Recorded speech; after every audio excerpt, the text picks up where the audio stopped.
রাবণ কেন নিজের মাথা কেটে মহাদেবকে উৎসর্গ করতে চেয়েছিলেন, আর কিভাবে শিবের জ্যোতির্লিঙ্গ পৃথিবীতে থেকে গেল, জানুন বৈদ্যনাথের রহস্য। লঙ্কার রাজা রাবণ ছিলেন মহাদেবের পরম ভক্ত। তিনি কৈলাসের উদ্দেশ্যে কঠোর তপস্যা শুরু করলেন। দীর্ঘ তপস্যাতেও শিবের দর্শন না পেয়ে তিনি নিজের মাথা উৎসর্গ করার সংকল্প করলেন। রাবণ বললেন, হে মহাদেব, আপনার দর্শন না পাওয়া পর্যন্ত আমার তপস্যা থামবে না। রাবণের কঠোর ভক্তিতে সন্তুষ্ট হয়ে অবশেষে মহাদেব তার সামনে আবির্ভূত হলেন।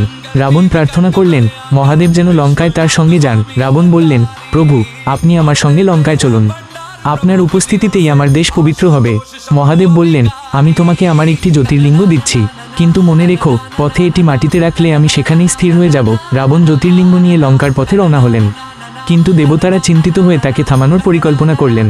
পথে রাবণের প্রয়োজন হলো জ্যোতির্লিঙ্গটি কিছুক্ষণের জন্য অন্যের হাতে দিতে, কিন্তু জ্যোতির্লিঙ্গ মাটিতে রাখা মাত্রই তা সেখানেই স্থির হয়ে গেল। সেই স্থানেই মহাদেব জ্যোতির্লিঙ্গ রূপে বিরাজ করলেন, বৈদ্যনাথ নামে। রাবণের ভক্তি ও মহাদেবের করুণার এই কাহিনী আজও ভক্তদের মনে অমর। কমেন্টে লিখুন, হর হর মহাদেব। পরের পর্বে জানুন নাগেশ্বর জ্যোতির্লিঙ্গের রহস্য। সাবস্ক্রাইব করুন ডিপিএলি ব্লগ চ্যানেলটি।